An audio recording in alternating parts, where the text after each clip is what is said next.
আসসালামু আলাইকুম। আমি জান্নাতুন নাইমা ময়মনসিংহ থেকে বলছি। আশা করি যে যেখান থেকে আমার ভিডিওটি দেখছেন সবাই ভালো আছেন, সুস্থ আছেন। চুলা জ্বালিয়ে একটি প্যান বসিয়ে নিলাম।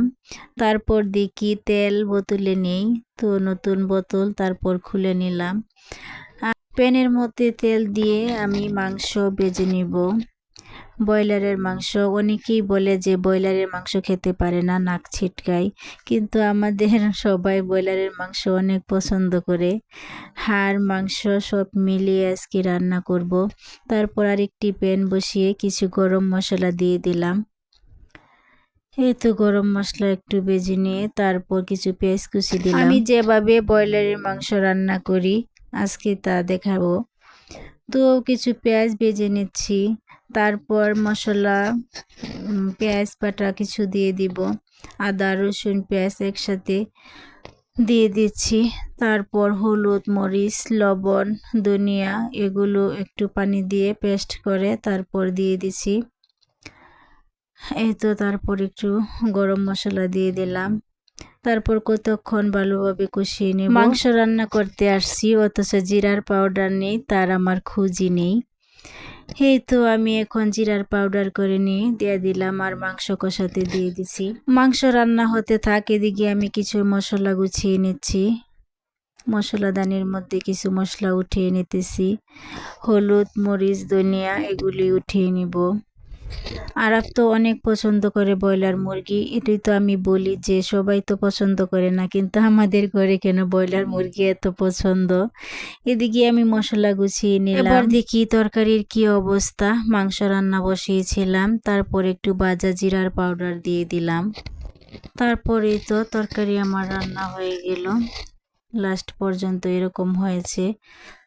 এই তো বাজার থেকে আনা একটি নারিকেল ছিল, সেই নারিকেলটি ভেঙে নিয়ে তারপর কুড়িয়ে ফ্রিজে রেখে দিব। নারিকেলটা আমি কুড়িয়ে নিচ্ছি। এই তো তারপর আমি বক্সে ভরে ফ্রিজে রেখে দিব।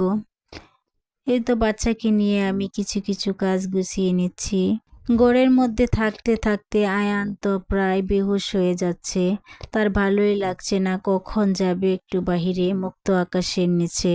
আয়ান বাবু এই তো ছাদে উঠেই পড়লো, এখন সে খেলা করবে আর আমি চেয়ে চেয়ে দেখবো। শুধু কি আমি দেখবো, আপনারাও তো দেখবেন, তাই কিছু ভিডিও করে নিলাম।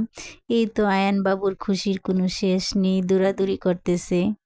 মুক্ত আকাশের নিচে আয়ান খেলা করতেছে, তারও ভালো লাগতেছে আর আমারও ভালো লাগতেছে। আয়ানের মন অনেক ভালো, দেখুন তো পাখির সাথে কিভাবে খেলা করতেছে, পাখিকে লাঠি দেখাইতেছে। আয়ান বাবু যেহেতু খুশি, আমিও তো তার খুশি দেখে অনেক খুশি। তো তার দৌড়াদৌড়ি অনেক হচ্ছে, তারপর বারবার আমার কাছে আসছে।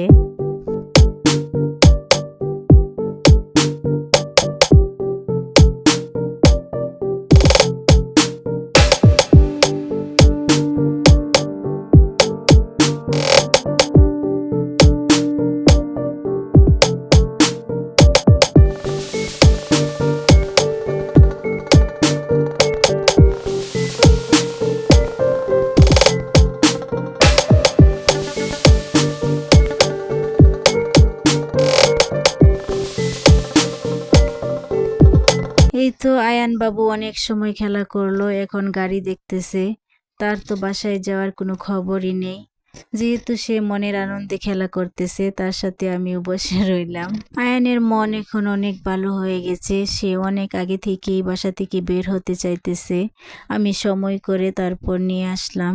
সবাই আয়ানের খেলাধুলা তো দেখলেন, আপনাদের সকলের সুস্বাস্থ্য কামনা করে আমি আজকের মতো বিদায় নিচ্ছি। আসসালামু আলাইকুম রহমতুল্লাহ।